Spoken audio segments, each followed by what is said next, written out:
મન હોય તો માળવે જવાય. આ કહેવત અનુસાર જો કોઈ કાર્ય કરવાની ઈચ્છા હોય તો કોઈની પણ સહાય વગર પોતે એકલા હાથે એની શરૂઆત કરી અથાગ મહેનત દ્વારા સફળતા મેળવી સમાજ સેવા કરી શકાય છે, જેનું ઉદાહરણ ભૂમિ ફાઉન્ડેશનના મોના પટેલે પૂરું પાડ્યું છે. વર્ષ 2020માં ભૂમિ ફાઉન્ડેશનની શરૂઆત મોના પટેલે વડોદરા જિલ્લામાં આવેલા સલાડ ગામથી એકલા હાથે કરી હતી. અત્યાર સુધી 4 ગામડાઓમાં ગરીબ બાળકોને તેઓ ભણાવી ચૂક્યા છે. ખાસ કરીને આંગણવાડીના 100થી વધુ બાળકોને ભણાવી રહ્યા છે.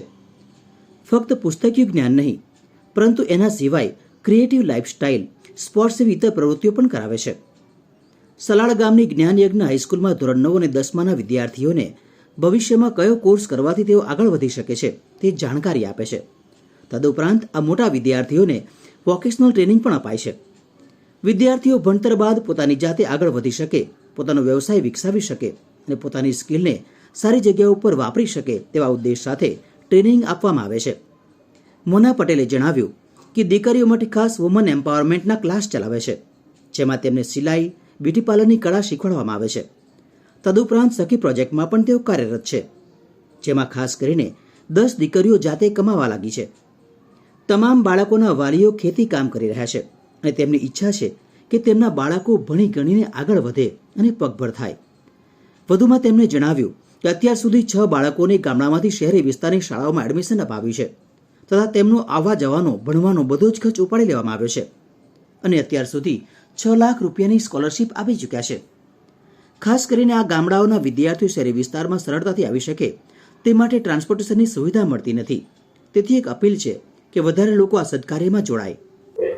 અત્યારે એ લોકો જે 10thમાં છે, આગળ બીજી સ્કૂલમાં અમે લોકોને ખાલી મોટિવેટ કરી રહ્યા છે કે ભણતર જે કેટલું ઇમ્પોર્ટન્ટ છે આપણી લાઈફમાં, આગળ વધવું હોય, એમના પરિવારને લઈને આગળ વધવું હોય. કેમ કે તમે જોયું હશે કે અહીંયા જે બાળકો છે એમના ઓલમોસ્ટ બધાના પેરેન્ટ્સ ફાર્મિંગ કરે છે, ખેતીવાડીમાં છે, રાઈટ.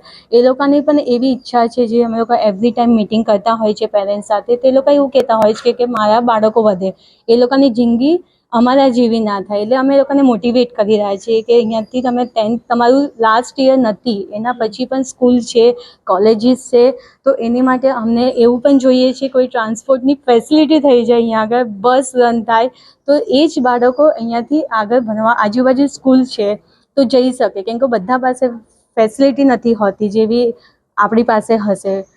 એટલે હેતુ એ જ છે કે બસ આગળ વધે એ લોકો. અત્યારે જ્યારે મેં સ્ટાર્ટ કર્યું ત્યારે હું એકલી હતી અને મારા પરિવારના લોકો હતા, પણ સ્લોલી જેવી બધાને ખબર પડતી ગઈ તો અત્યારે જે વોલેન્ટરી એકદમ ડેડિકેટેડ છે મારી સાથે, તો 2 જણ તો ઓલરેડી મારી સાથે જોડાઈ ગયા છે, જે સરે પણ તમને કીધું, અંકિતભાઈ અને આભા મેમ, રાઈટ. અને વોલેન્ટિયર્સ તરીકે ઇન્ટર્ન્સ માટે કોલેજીસ નવરચનામાંથી પણ સ્ટુડન્ટ્સ આવી રહ્યા છે, મારી સાથે કરે છે. લાસ્ટ યર પણ અમારી સાથે હતા વોલેન્ટિયર્સ, જે 1 મંથનું એ લોકોનું ઇન્ટર્નશીપનું હતું તો MOU કર્યું હતું. પ્લસ અત્યારે પણ નેક્સ્ટ ટાઈમ આવે છે, નેક્સ્ટ મંથથી BBAના સ્ટુડન્ટ્સ આવે. બટ એ શોર્ટ પીરિયડ માટે હોય છે જ્યારે એમનું ઇન્ટર્ન કમ્પ્લીટ થાય છે. પણ અમે લોકો એવું જોઈ રહ્યા છે કે જે અમારી સાથે લોંગ ટાઈમથી જોડાય. એટલે એવું જરૂરી નથી કે ખાલી કોલેજીસ, કોઈ કંપનીઝ અમારી સાથે જોડાઈ શકે છે, ઇન્ડસ્ટ્રીઝ હોય કે જેમને કંઈક કરવું હોય NGO કમ્યુનિટી માટે, રાઈટ. તો એ છે. પ્લસ સ્ટુડન્ટ્સ જે ક્લાસીસમાં હોય, જે અત્યારે તમે જોયું હશે કે 10th ગ્રેડના સ્ટુડન્ટ્સ પણ અમારી સાથે આવ્યા છે, રાઈટ. એ લોકો એમનો ટાઈમ સ્પેન્ડ હોલિડેઝનો અમારી સાથે કરી રહ્યા છે. એમના પેરેન્ટ્સે અમને કીધું કે ના પ્લીઝ આ લોકોને પણ ગ્રાઉન્ડેડથી કંઈક શીખવાડી શકીએ છીએ.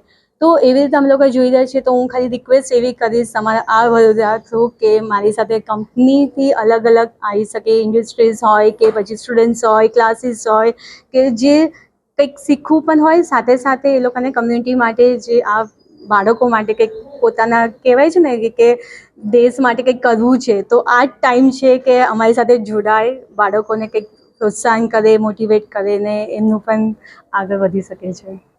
એકચ્યુઅલી 2020 કોવિડમાં મેં ભૂમિ ફાઉન્ડેશન ચાલુ કર્યું હતું, NGO મારું, અને અત્યાર સુધીના 4 ગામ મેં કવર કરી દીધા છે. પહેલું ગામ જે હતું મારું સલાડ ગામ, જે પ્રોપર આપણે સલાડમાં જ છે અત્યારે, ત્યાંથી સ્ટાર્ટ કર્યું. આંગણવાડીમાં અત્યારે મારી પાસે 100થી પણ વધારે બાળકો છે, જેને અમે એ લોકોને ક્રિએટિવ સ્કિલ્સ શીખવાડી રહ્યા છીએ, જે લાઈફ સ્કિલ, સોશિયલ સ્કિલ જે ઇમ્પોર્ટન્ટ છે, એ લોકોને એટિકેટ શીખવાડી રહ્યા છે.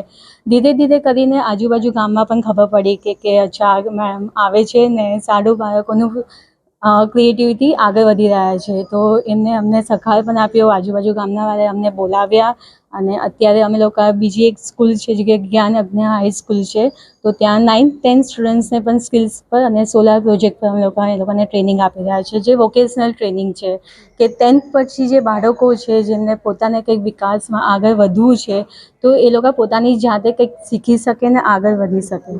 ને અમારો હેતુ બસ એટલો જ છે બાળકો માટે કે એ લોકો પોતાની જાતે આગળ વધે, પોતે કંઈક કમાઈ શકે, પોતે વુમન એમ્પાવરમેન્ટ પણ જે હું ભૂલી ગઈ તમને કહેવાનું કે એના પર પણ અમે લોકો કામ કરી રહ્યા છે અને સાથે એ લોકો પોતે અર્નિંગ કરી શકે થોડું.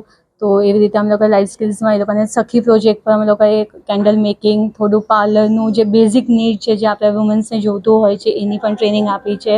અને એમાં અત્યારે 10થી પણ જે અમે 25 બાળકોને જે છોકરીઓ હતી એ લોકોને ટ્રેનિંગ આપી, એમાંથી 10 તો એ લોકો જાતે જ કમાવા માંડ્યા છે સ્કિલ્સમાં.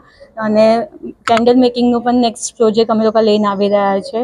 અને બાળકો જે અત્યારે જે કીધું કે 9th-10thના એ લોકોનો બસ અમારો હેતુ એ છે કે એ લોકો આગળ જાય, વધે અને ગામનો વિકાસ થાય, બાળકનો વિકાસ થાય, સાથે સાથે આપણા દેશનો પણ વિકાસ થાય. લાસ્ટ યર 6 બાળકોને અહીંયાથી લઈને શહેર સ્કૂલમાં લઈ ગયા.